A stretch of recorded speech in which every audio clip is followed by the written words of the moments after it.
David Rubenstein joins us right now. He's the Carlyle Group's co-founder and co-chairman. He's also the team owner of the Baltimore Orioles, and he has a new book that's out this week. It's called The Highest Calling: Conversations on the American Presidency, for which he interviewed 4 of the 6 living presidents and others reflecting on the American presidency. And David, good morning. It's great to see you here. Thank you for having me. Thank you for being here. This is an incredibly timely book.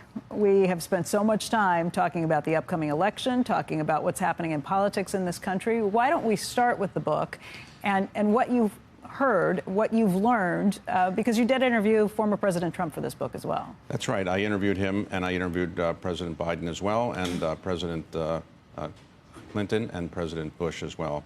And I interviewed scholars on many other presidents who no longer are with us. The main message I want to get out is that people should look into the facts of who the candidates are, make sure they know what they're doing, and vote.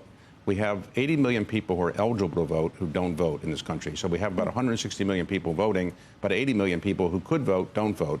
And I think the democracy would be better if more people voted. I think part of the frustration, the reason, at least the reason some people don't vote, may be that they look at this and they say, I don't understand who these candidates are. I don't like either of them. I don't know about what their plans are. And when you see things like the debate this week, it didn't necessarily lay out more about understanding who each of these candidates are. Well, remember, all of life is a choice of decisions between one and another. So a binary choice. Not perfect. So yeah. If you go through all life and saying, I can't do this because it's not a perfect decision, you'll never do anything in life. So you're never going to have perfect candidates.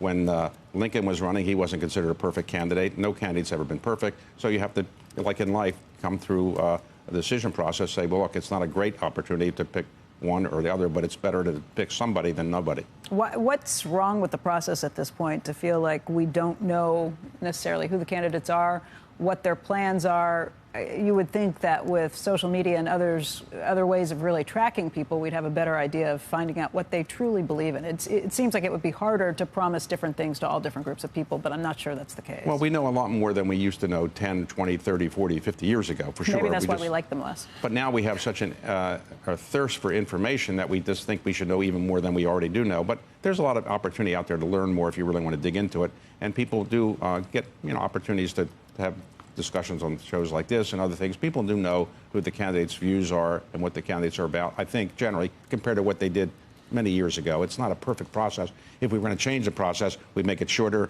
less money involved. We'd have financial disclosures that are more than we'd have. We'd have health disclosures more than we have. We do more debates than we actually have. Many different things we could do, but we're not going to change the process overnight. Of the living presidents that you interviewed, what was your biggest takeaway in terms of maybe a constant, no matter who's in charge?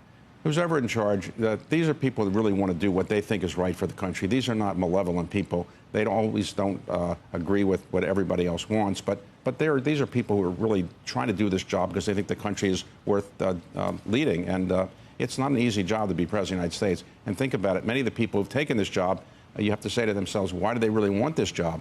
You know, John Kennedy was assassinated. Lyndon Johnson thrown out of office, more or less, or pushed out of office. Nixon had to resign. Ford didn't get reelected. Carter didn't get reelected. George Herbert Walker Bush didn't get reelected. It's not a job that actually winds up with many people coming out and saying, boy, I'm glad I had this job. Yeah, it makes you think that you have to have something wrong with you to want this job from the get-go. You have to wonder, well, of course, the best people may not want the job. We have a lot of very talented people in this country that don't want this job. Think about it. When the country was started, we only had 3 million people. Yeah. But we had as leaders George Washington, Thomas Jefferson, John Adams, James Madison. Now, where are all the talented people now that are equivalent to those people? Well, my theory is they're all in private equity.